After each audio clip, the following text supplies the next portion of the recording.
दोस्तों नमस्कार। आप सभी लोगों का राकेश मोटिवेटर क्लास में 46वां क्लास है, जिसमें हम लोग भारतीय इतिहास में मुगल वंश में बाबर को पढ़ रहे हैं। दोस्तों, मुगल शासक वास्तव में तुर्कों की चगताई नामक शाखा के थे।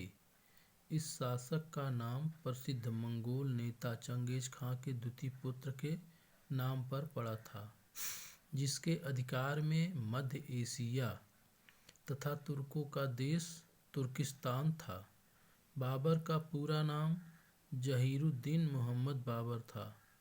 इनका जन्म 14 फरवरी 1483 ईस्वी को फरगना में उमर शेख मिर्जा एवं कुतलुग निगार खानम के घर में हुआ था। पिता की मृत्यु के बाद लगभग 11 वर्ष 4 माह की अल्पायु में जून 1494 में वह परगना के सिंहासन पर बैठा। शैबानी खां ने 1501 ईस्वी में शर-ए-पूल के युद्ध में बाबर को पराजित कर मध्य एशिया से खदेड़ दिया। इस युद्ध में उज़बेकों की युद्ध नीति तुलुगमा पद्धति का प्रयोग शैबानी खां ने बाबर के विरुद्ध किया था। बाबर ने 1504 ईस्वी में काबुल की विजय की एवं 1507 से 1508 में अपने पूर्वजों द्वारा धारण की गई उपाधि मिर्जा का त्याग कर नई उपाधि पादशाह धारण की। आलम खां इब्राहिम लोदी का चाचा था। उसने दिल्ली के राज सिंहासन पर अपना अधिकार जताते हुए बाबर को भारत पर आक्रमण करने के लिए आमंत्रित किया। 1524 ईस्वी में बाबर के चौथी बार भारत अभियान के दौरान दिल्ली के सुल्तान इब्राहिम लोदी तथा पंजाब के गवर्नर दौलत खान के मध्य कटु संबंध हो गए। मुल्तान इब्राहिम लोदी ने दौलत खान को राजधानी आने का आदेश दिया था, जिसका दौलत खान ने उल्लंघन किया था। दौलत खान ने अपने पुत्र दिलावर खां को बाबर के पास इस संदेश के साथ भेजा कि वह सुल्तान इब्राहिम लोदी को दिल्ली के सिंहासन के अपदस्थ करके उनके स्थान पर उनके चाचा आलम खान को पदस्थ करने में सहायता करें। बाबर के लिए यह स्वर्णिम अवसर था, क्योंकि उसे मेवाड़ के राजा राणा सांगा का भी निमंत्रण प्राप्त हो चुका था। अतः बाबर को यह विश्वास हो गया कि भारत विजय का अवसर आ गया है। पानीपत का प्रथम युद्ध 21 अप्रैल 1526 को बाबर और इब्राहिम लोदी के बीच हुआ था। बाबर के पास विशिष्ट सुविधाएं थीं। उसके तोपखाने ने इस युद्ध में आश्चर्यजनक कार्य किया।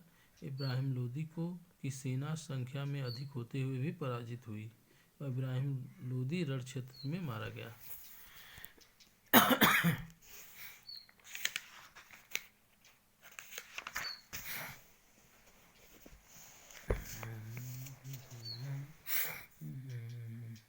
फलस्वरूप दिल्ली और आगरा पर बाबर का अधिकार हो गया। 27 अप्रैल 1526 को बाबर ने अपने आप को बादशाह घोषित कर दिया। भारत में मुगल साम्राज्य की नींव डाली। बाबर ने तुलुगमा युद्ध नीति का प्रयोग पानीपत के प्रथम युद्ध में किया था।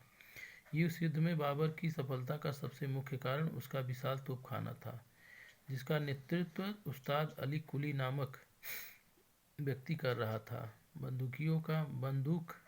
बंदूकचियों का नेतृत्व मुस्तफा कर रहा था। बाबर की उदारता के कारण लोगों ने उसे कलंदर की उपाधि प्रदान की। वर्तमान भारत में सर्वप्रथम पानीपत की पहली लड़ाई में तोपों का प्रयोग किया गया। बाबर ने तोपखाना के युद्ध में जिहाद की घोषणा की। खानवा का युद्ध 16 मार्च 1527 को बाबर और राणा सांगा के बीच हुआ था। इस युद्ध में राणा सांगा पराजित हुआ। इस युद्ध में विजयश्री मिलने के उपरांत बाबर ने गाजी काफिरों को मारने वाला की उपाधि धारण की। 1528 1528 में बाबर ने चंदेरी के किले पर आक्रमण कर लिया। युद्ध में मेदिनी राय मारा गया। घाघरा का युद्ध 1529 में बाबर और महमूद लोदी के मध्य हुआ था। इस युद्ध में बाबर विजयी हुआ था। बाबर का यह अंतिम अभियान था। अपने इस विशाल साम्राज्य की शासन व्यवस्था को सही ढंग से चलाने के लिए बाबर ने एक प्रदेश से दूसरे अलग अलग व्यवस्था की थी। भारत से बाहर बख्शखाना बदख्शा का हुमायूं शासन हुमायूं मीर फख्र अली हिंदाल तथा मिर्जा सुलेमान को प्रदान किया गया।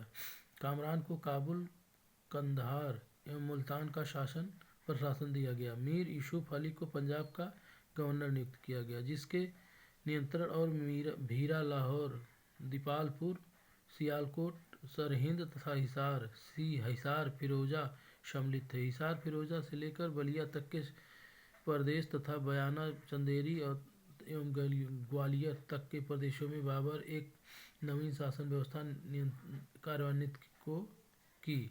इस प्रकार बाबर का साम्राज्य बख्शखां से बिहार तक फैला, किंतु आधुनिक राजस्थान का क्षेत्र उसके साम्राज्य में सम्मिलित नहीं था। यह क्षेत्र उस समय विभिन्न राजपूत शासकों के शासनांतर्गत था। मुगल साम्राज्य की आधारशिला रखने वाले जहरुद्दीन मोहम्मद बाबर ने अपने जीवन संबंधी घटनाओं को ग्रंथ में स्वयं ही लिखा। इसे तुक्ष-ए-बाबरी कहते हैं। बाबर ने अपनी आत्मकथा में जिन दो हिंदू राजाओं का उल्लेख किया उनमें विजयनगर तथा दूसरा मेवाड़ है। तुर्की भाषा में बाबर द्वारा लिखित यह ग्रंथ संसार की श्रेष्ठतम कथाओं में से स्थान रखता है। अकबर ने अब्दुल रहीम खान खाना से तुज़्क-ए-बाबरी का फारसी भाषा में रूपांतरण करवाया। इसके अतिरिक्त बाबर द्वारा रचनाओं का संकलन दीवान में किया गया, जो तुर्की पद्य में श्रेष्ठ स्थान रखता है। पद्य में उनके इस नवीन शैली में मुबीयान लिखा, जो मुस्लिम कानून की व्यवस्था है। बाबर की एक रचना रिसाल-ए-उसज खत-ए-बाबरी थी, जिसकी शैली नवीन मानी गई है। मुगल बादशाह बाबर के सेनानायक मीर बाकी ने अयोध्या में बाबरी मस्जिद का निर्माण करवाया था। दोस्तों देखिए, अब इसके बाद इनके हम प्रश्न कोशों को पढ़ते हैं। क्या है? बाबर को भारत पर आक्रमण करने के लिए आमंत्रित करने वालों में एक आलम खान कौन थे? यह थे इब्राहिम लोदी के संबंधी थे तथा दिल्ली के राज सिंहासन के दावेदार थे। अफगानिस्तान पर आधिपत्य के समय बाबर को किसने भारत पर आक्रमण करने के लिए आमंत्रित किया था? दौलत खान। मध्यकालीन भारत के मुगल शासक वस्तुतः थे कौन थे? चगताई तुर्क। इनमें से किसने बाबर को शर-ए-फूल के युद्ध में पराजित किया था? शैबानी खान। किस मुगल शासक ने भारत में ऑटोमन युद्ध नीति को अपनाया था? बाबर ने। पानीपत का प्रथम युद्ध किसके मध्य हुआ था? बाबर और इब्राहिम लोदी के मध्य। पानीपत के युद्ध में बाबर की जीत का मुख्य कारण तुलुगमा पर था। बाबर की इब्राहिम लोदी पर विजय का कारण था तोपखाना। कुशल सेना नायक। निम्नलिखित में से किस युद्ध में एक पक्ष द्वारा प्रथम बार तोपों का उपयोग किया गया था? पानीपत का प्रथम युद्ध।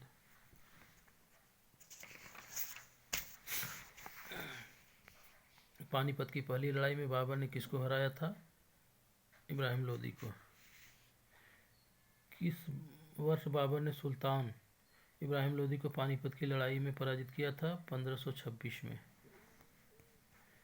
निम्न में से कौन सा युग्म सही सुमेलित नहीं है? तो चंदेरी का युद्ध 1530 गलत है। निम्नलिखित युद्धों में से किस एक में बाबर ने जिहाद की घोषणा की थी? तो यह है खानवा का युद्ध। राणा सांगा के निम्नलिखित युद्धों में से किसमें बाबर ने विजय विरुद्ध लड़ाई की थी? खानवा का युद्ध था। मेवाड़ के जिस राजा को 1527 में खानवा के युद्ध में बाबर ने हराया था वह था राणा सांगा। बाबर के खानवा के युद्ध में कौन पराजित हुआ था? राणा सांगा। भारत के मुगल शासक बनने पर जहीरुद्दीन मोहम्मद ने नाम रखा था, क्या नाम रखा था? बाबर। बाबर ने सर्वप्रथम पातशाह की पदवी धारण की थी काबुल में। वह मुगल सम्राट जिसके जीवन से धैर्य एवं संकलन में सफलता मिलती शिक्षा मिलती है, वह क्या है? जहीरुद्दीन मोहम्मद बाबर। बाबर ने अपने बाबरनामा में किस हिंदू का उल्लेख किया था? तो मेवाड़। तुजक बाबरी किस भाषा में लिखा गया है? तुर्की में। अयोध्या स्थित बाबरी मस्जिद का निर्माण किसने करवाया था? बाबर ने करवाया था। तो दोस्तों इस प्रकार जो है बाबर वंश और इसके प्रश्नों को पढ़ा गया। दोस्तों आप सभी लोगों से निवेदन है कि आप सभी लोग जो लोग इसको देख रहे हैं तुरंत चैनल को सब्सक्राइब करें और लाइक करें और देखिए बाबर के अध्याय को पढ़ें। दोस्तों नमस्कार।